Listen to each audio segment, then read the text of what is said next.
तस्वीरों के माध्यम से दिखाया था किस प्रकार से और किन किन 3 स्पा सेंटर पर कार्रवाई हुई है और उन 3 स्पा सेंटर से कुल 10 लड़कियां और 3 लड़के को पूछताछ के लिए ले जाया गया था। आज इस पूरे मामले को लेकर प्रेस कॉन्फ्रेंस किया गया और प्रेस कॉन्फ्रेंस में बताया गया कि 5 लोगों के खिलाफ कार्रवाई की जा रही है। अब सवाल ये है कि जब 13 लोगों को हिरासत में लिया गया तो केवल 5 लोगों के खिलाफ कार्रवाई क्यों? इसके पहले भी कई कार्रवाई उनके विरुद्ध की गई है। अभियान चलाया जाकर के मुखबिर की सूचना पर कल जो मॉल है सूर्या ट्रेजर आइलैंड मॉल के लगभग 8 स्पा में दबिश दी गई। स्पा सेंटर से जो 13 लोगों को पूछताछ के लिए बुलाया गया था वो तमाम 13 के 13 लोग छत्तीसगढ़ के ही हैं। 3 कस्टमर जो हैं वो भी छत्तीसगढ़ के हैं। इसके साथ ही जो 2 संचालिका हैं वो दुर्ग जिले की एक चेकिंग के दौरान इनके द्वारा अनैतिक व्यापार किए जाने इनके संचालकों के द्वारा साक्ष्य प्राप्त हुए हैं। साथ ही आपत्तिजनक सामग्री भी कुछ बरामद हुई इनके पास से। स्पा सेंटर के नाम पर देह व्यापार। जब भी आप स्पा सेंटर का जिक्र सुनते होंगे तो आपके जहन में एक तस्वीर बनाती होगी कि स्पा सेंटर में आखिर होता क्या है। केवल मसाज होती है या कुछ ऐसी अनैतिक गतिविधियां भी होती है जिसके लिए कानून जो है वो परमिशन नहीं देता। और हर बार आपका दिमाग आपको ये सोचने पर मजबूर कर देता है कि स्पा सेंटर में केवल उसी प्रकार की चीज़ें होती है। और सोचे भी क्यों ना, जब जब पुलिस ने स्पा सेंटर में रेड मारा है तो कुछ ना कुछ अवैध चीज़ें, अनैतिक गतिविधियां होते हुए ज़रूर पकड़ा है। कल रात को भी आपने खबरों के माध्यम से देखा होगा किस प्रकार से सूर्या टीआई मॉल में स्थित दूसरे मंजिल पर 8 स्पा सेंटरों में पुलिस की दबिश दी गई थी। और उस दबिश के दौरान हर एक स्पा सेंटर में पुलिस अधिकारी खुद अंदर जाकर तमाम चीज़ें, चाहे वो रजिस्टर हो, रजिस्टर के साथ साथ तमाम चीज़ें, डस्टबिन तक चेकिंग की गई थी कि कुछ अवैध चीज़ें या अनैतिक गतिविधियों को अंजाम देने वाली चीज़ें तो वहाँ पर नहीं हैं।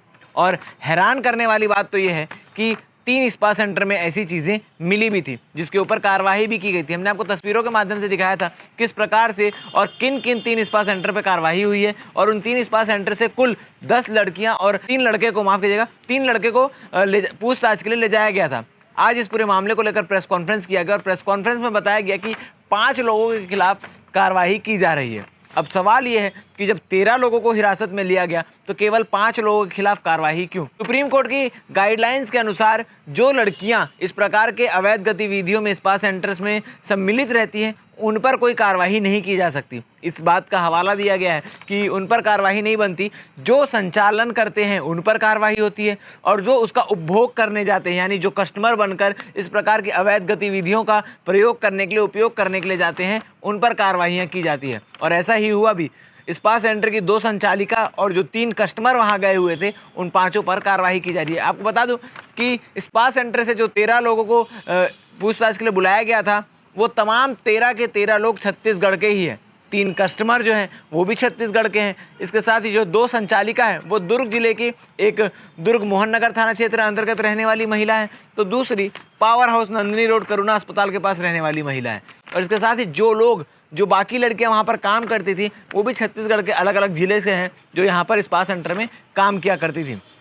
आपको बता दें कि जब पुलिस ने रेड मार की कार्रवाई की, रेड मार की कार्रवाई के दौरान ब्लू एलिजा स्पा सेंटर की संचालिका अहिल्या, जिसकी उम्र 30 वर्ष बताई जा रही है, सिकोला भाटा की निवासी है, उनके ऊपर कार्रवाई की गई है। सेंस स्पा सेंटर की संचालिका पूजा 32 वर्ष की, जो पावर हाउस छावनी की रहने वाली, उस पर कार्रवाई की गई। इसके साथ ही 3 लोग जो पकड़ाए हैं, योगेश देवांगन, उम्र 39 वर्ष, नवागांव जिला धमतरी, संतोष कुमार देवांगन, उम्र 43 वर्ष, फिंगेश्वर जिला गरियाबंद, कमलेश्वर देवांगन, उम्र 35 वर्ष, राजिम जिला गरियाबंद। ये 3 लोगों को भी हिरासत में लिया गया। इस पूरे मामले को लेकर सीएसपी सत्यप्रकाश तिवारी क्या कह रहे हैं, आप आगे बाइट में सुनिए। जी सर, बताएंगे कल रेड किए थे, कितने लोगों को उस पूरे मामले में आरोपी बनाया गया कि विगत कुछ दिनों से स्पा संचालकों के द्वारा अवैध गतिविधियां संचालित करने की सूचना लगातार प्राप्त हो रही थी, जिसके अनुक्रम में इसके पहले भी कई कार्रवाई उनके विरुद्ध की गई है। अभियान चलाया जाकर के मुखबिर की सूचना पर कल जो मॉल है सूर्या ट्रेजर आइलैंड मॉल के लगभग 8 स्पा में दबिश दी गई। उक्त 8 स्पा में से जो 2 स्पा हैं जिनका नाम ब्लू एलिजा और सेंस स्पा जो मॉल में है, इनके चेकिंग के दौरान इनके द्वारा अनैतिक व्यापार किए जाने इनके संचालकों के द्वारा साक्ष्य प्राप्त हुए हैं। साथ ही आपत्तिजनक सामग्री भी कुछ बरामद हुई इनके पास से। पर्याप्त साक्ष्य पाए जाने पर इन दोनों संचालकों, ब्लू एलिजा के संचालक अहिल्या सागरवंशी और सेंस स्पा की संचालक पूजा सिंधु उर्फ पूजा सुधू इनके विरुद्ध अनैतिक व्यापार अधिनियम की विभिन्न धाराओं के तहत इनके विरुद्ध कार्रवाई की गई है। साथ ही इनके स्पा में जो ग्राहक के तौर पे आए हुए 3 अन्य व्यक्तियों की भी गिरफ्तारी की गई है और उनके विरुद्ध भी अनैतिक व्यापार अधिनियम के तहत कार्रवाई की गई है। कुल 2 महिला और 3 पुरुष 5 आरोपियों को गिरफ्तार किया जाकर न्यायिक रिमांड पर भेजा जा रहा है। सर, मौके से 8 से 9 जो युवती थी उनको भी हिरासत में लिया गया था, तो उन पर क्यों कोई केस नहीं बन रहा है, क्या कुछ इस पर?